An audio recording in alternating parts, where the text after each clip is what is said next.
Alors, concernant les cations et anions monatomiques, cette fois avec le modèle en sous-couche.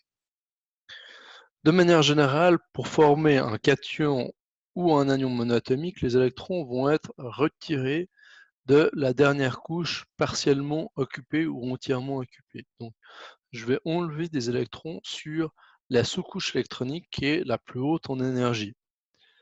Si je prends un exemple avec le phosphore, donc le phosphore, si on regarde les électrons, il a 2 électrons sur sa sous-couche 1s, il a 2 électrons dans sa sous-couche 2s, 6 électrons dans sa sous-couche 2p, qui est occupée par 3 orbitales qui contiennent chacun 2 électrons.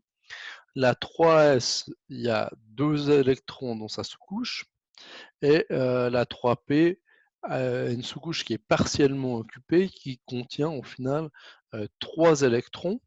On a une capacité d'accueil dans la 3p de 6 électrons au total, mais par rapport au nombre d'électrons qu'on doit placer par rapport au phosphore, ici on a besoin de placer seulement 3 électrons, puisque le nombre d'électrons total pour le phosphore est de 15 électrons. Et ici, si je compte le nombre de flèches, j'ai déjà ces 15 électrons. Maintenant, si je veux créer du phosphure, le phosphure, ça va être du phosphore chargé 3-. Là, je vais venir rajouter un premier électron dans la 3p, donc apparier 2 électrons dans la première orbitale. Je vais rajouter un deuxième, cette fois j'aurai 2 électrons appariés dans chacune des orbitales. Donc ici, là pour le moment, je suis à du phosphore 2-, j'ai rajouté 2 électrons. Si je veux avoir le phosphure, donc du phosphore 3-, je viens ajouter un troisième électron. De manière similaire, si on avait dû retirer des électrons et créer quelque chose chargé positivement, ben, je les aurais retirés un à un en commençant par la 3p, donc par l'orbitale qui est la sous-couche qui est la plus haute en énergie. Si on regarde pour les métaux de transition, on a un problème puisque les sous-couches D sont très proches en énergie des sous-couches S.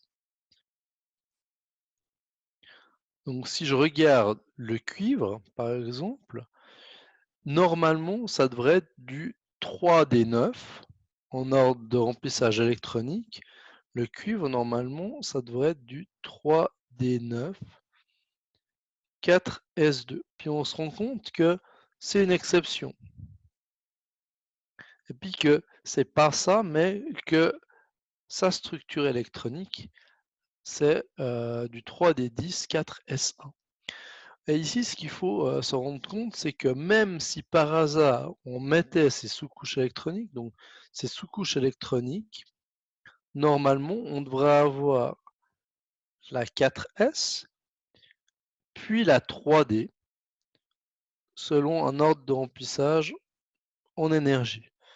Et puis au fur et à mesure qu'on va remplir les électrons, donc pour le 4S, j'ai une orbitale, pour la 3D, on a 5.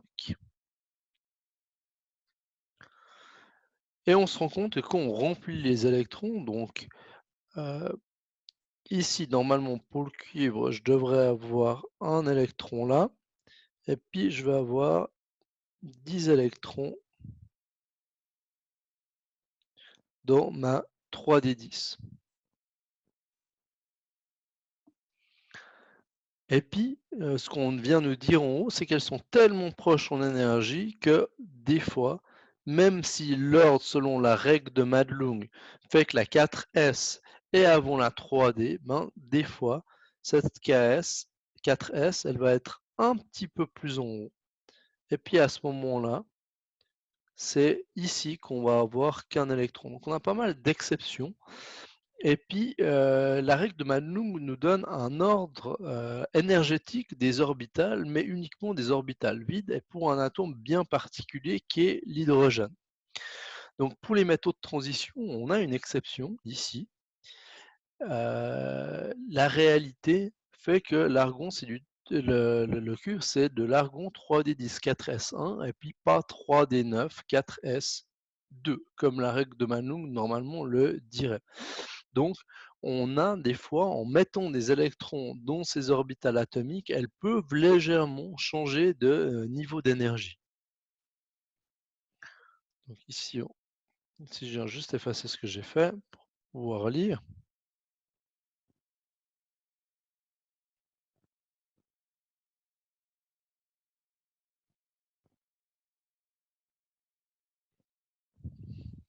Donc la règle de Mann-Lung, elle tient compte, je l'ai dit, uniquement des orbitales atomiques vides et non au final des orbitales électroniques avec des électrons à l'intérieur, ce qui va faire qu'une fois qu'on a des électrons dans ces orbitales atomiques, elles peuvent légèrement changer de niveau énergétique par rapport aux orbitales qui n'ont aucun électron à l'intérieur. Et puis pour ces métaux de transition, ça c'est important, aussitôt que j'ai un métal de transition, la sous-couche S, je vais la vider avant la sous-couche D. Donc sur les dernières sous-couches, les sous-couches le plus à l'extérieur, je ne vais pas vider ici ma 2S ou ma 3S. C'est vraiment ici, on parle de cette fameuse 3D et cette fameuse 4S qui sont les dernières orbitales qu'on a remplies. Donc quand on a un métal de transition, je viens d'abord enlever dans la sous-couche S avant d'enlever dans la sous-couche D. Donc c'est une exception particulière qui concerne tous les métaux de transition qu'on a au milieu du tableau périodique. Je rappelle, les métaux de transition, si on a le tableau périodique,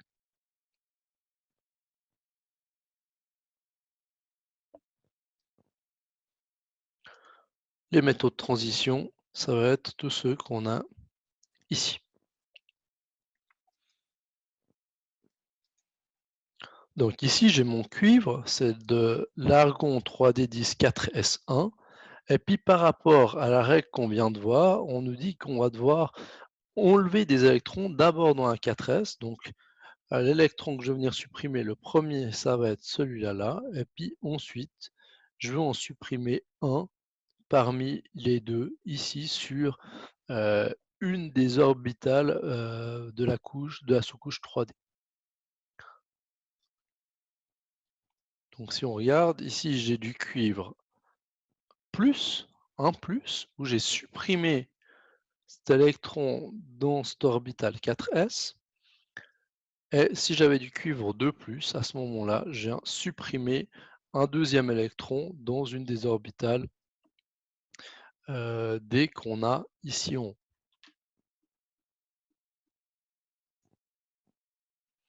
Voilà pour l'exercice 17 qui peut être fait avec ici les deux réponses qu'on peut avoir. Donc avec le silicium 4- en bas et puis le rhodium 4+ qu'on a ici à droite. Vous pouvez aussi faire l'exercice 18. Donc l'exercice 18, si on regarde l'or, l'or c'est aussi une structure particulière, on l'a là, c'est une exception. Et puis on peut venir compléter au final et puis développer au final ce qu'on a pour chacune des sous-couches, en sachant au final combien on a d'électrons dans chacune des sous-couches. Si je viens les regrouper, ben, j'ai un électron dans la couche 6. Ici, j'ai ma couche 5, la 4, la 3,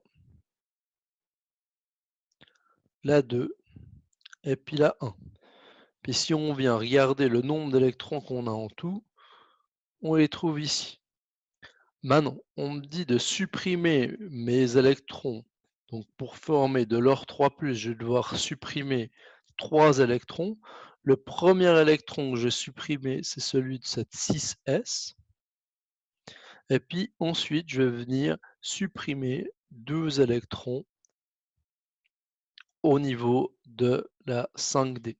Donc je me retrouve avec ma 6s qui a disparu et puis maintenant seulement 8 électrons sur l'orbitale 5D, enfin la sous-couche 5D. Voilà, et puis ça, pour le moment, ça nous intéresse pas. Voilà, si je représente maintenant avec ces données-là que j'ai en haut, celle-là et celle-là, maintenant, bah, je peux, dessiner au final, mon atome d'or 3 plus 197 avec une structure en couches. Et puis ça me donne ça. Voilà.